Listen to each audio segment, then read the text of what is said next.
नमस्कार, आप सभी का स्वागत है। कक्षा 10 विषय हिंदी अध्याय 2 तुलसीदास राम लक्ष्मण परशुराम संवाद। इस अध्याय का जो अभ्यास में जो 7वां प्रश्न दे रखा है, भाव स्पष्ट कीजिए। इसमें एक चौपाई यहाँ पर दे रखी है कि बिहसी लखन बोले मृदुबानी, अहो मुनीस महाभटमानी, पुनि पुनि मोहि देखाव कुठारू, चहत उड़ावन फूंकी पहारू। तो ये जो चौपाई दे रखी है, इसका भाव स्पष्ट अपने को करना है। तो आप मेरे साथ में इस वीडियो में जुड़े रहिए। मैं आपको इसका भाव स्पष्ट करके समझा देता हूँ कि बिहसी लखन बोले मृदुबानी, बिहसी मन हंसकर, लखन बोले कि अहो मुनीस महाबडमानी, कि अहो कि मुनीश्वर अपने को बड़ा भारी महाबड़ योद्धा समझते हैं। पुनि पुनि मोहि देखा वो कुठारो, अर्थात मुझे बार बार अपना जो कुठार है, जो फरसा है, वो बार बार देख रहते हैं। जैसे चहत उड़ावन फूंकी पहाड़ू, जैसे फूंक से पहाड़ को उड़ाना चाहते हैं। तो ये तो इसकी व्याख्या हो गई। तो इसमें आपको सबसे पहले प्रसंग लिखना होगा कि प्रस्तुत पंक्तियां तुलसीदास द्वारा रचित रामचरितमानस से ली गई हैं। उक्त पंक्तियों में लक्ष्मण जी ने परशुराम जी के द्वारा बोले गए अपशब्दों का प्रत्युत्तर दिया है, और उसके बाद में जो भाव मैंने जो व्याख्या आपको समझाई है वो आप लिखें।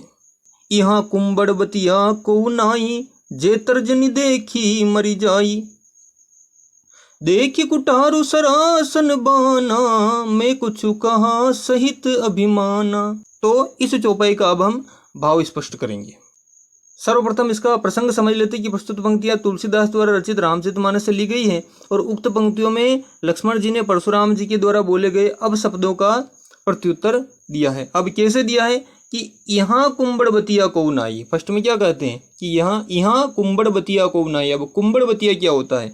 तो भाव इसमें इस प्रकार है कि भाव यह है कि लक्ष्मण जी अपनी वीरता का अभिमान पूर्वक परिचय देते हुए कहते हैं कि हम कोई छुई मुई के फूल नहीं है। एक छुई मुई प्रकार का एक फूल होता है जिसको तर्जनी उंगली अगर दिखा दी जाए तो वह मुरझा जाता है। तो लक्ष्मण जी क्या कहते हैं कि हम कोई छुई मुई के फूल नहीं जो तुम्हारी तर्जनी अंगुली को देखकर मुरझा जाएं।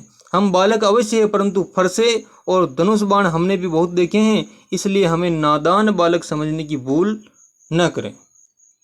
और आगे कहते हैं कि देखी कुठार उस सरासन बाना, आपके ये कुठार और धनुष बाण को देखकर ही मैं कुछ कहा सहित अभिमान, मैंने अभिमान सहित कुछ कहा है।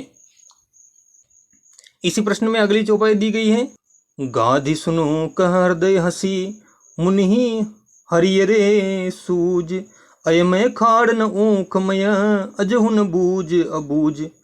प्रस्तुत पंक्तियां तुलसीदास द्वारा रचित रामचरितमानस से ली गई हैं। उक्त पंक्तियों में तुलसीदास जी के वचनों को सुनकर विश्वामित्र मन ही मन परशुराम जी की बुद्धि पर हंसते हैं। अब कैसे हंसते इस भाव में देखेंगे कि गाधि सुनो का हृदय सी, कि गाधि सुनो अर्थात गाधि मन होता है विश्वामित्र, सुनो मन सुनकर। तो विश्वामित्र जी ने सुनकर हृदय में हंसकर ऐसा कहा कि मुनि ही हरियरे सूज, अर्थात मुनि को सब जगह हरा ही हरा सूझ रहा है।